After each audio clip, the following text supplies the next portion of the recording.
রাত্রে প্রচণ্ড গরমে ভালো ঘুমও হয় না, সকালে উঠে মনেও চায় না যে রান্নাটা করি। তারপরে সংসারের রান্নাটা তো আপনাকে প্রতিদিন করতেই হবে, তা না হলে সময় মতন সকলকে খাবার দেওয়া যাবে না। এসব কথা চিন্তা করতে করতে আজ কয়েকদিন ধরে একটা মিষ্টি কুমড়ো পড়ে আছে, না রান্না করলে ওটা নষ্ট হয়ে যাবে। যা ভাবা তাই কাজ। কেটে কুটে নিয়ে চিংড়ি মাছ দিয়ে মিষ্টি কুমড়োটা বসিয়ে দিলাম। বসিয়ে দিতে দিতে ভাবছি মিষ্টি কুমড়োর পাশে আর কি দেওয়া যায়। বাড়িতে যদি আপনার বয়স্ক লোক থাকে তাহলে আপনাকে অনেকটা বিষয় মাথায় রাখতে হয়। তাদেরকে সময় মতন খাবারটা পৌঁছে দেওয়া, তাদের প্লেটে গুছিয়ে সব কিছু রেডি না রাখলে তাদের আবার সমস্যা হয়ে যায়।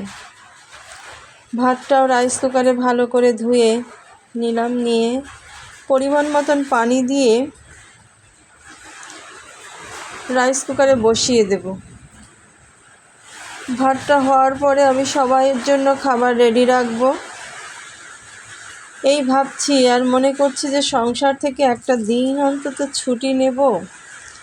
সে সুযোগটা আর কোথায়, সে সুযোগটাই হয় না। আপনি একদিন অসুস্থ হয়ে পড়ে থাকেন, দেখবেন আপনাকে খাবার দেওয়ার মতন লোক একজনকেও খুঁজে পাবে না। কেউ একজনকে আন্তরিকভাবে হাসি মুখে আপনাকে এক গ্লাস পানি পর্যন্ত দেওয়ার লোক আপনি খুঁজে পাবেন না। যা হোক, সবার জন্য ভাত বেড়ে নিলাম।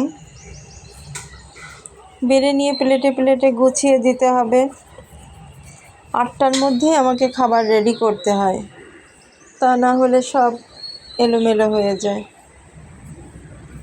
খাবার রেডি করে তাদেরকে সব টেবিলে দিয়ে আসবো, তারা খেয়ে নেবে। আর এই ফাঁকে ভাবছি ছুটি, সংসারে জীবনে মৃত্যু ছাড়া ছুটি নেই।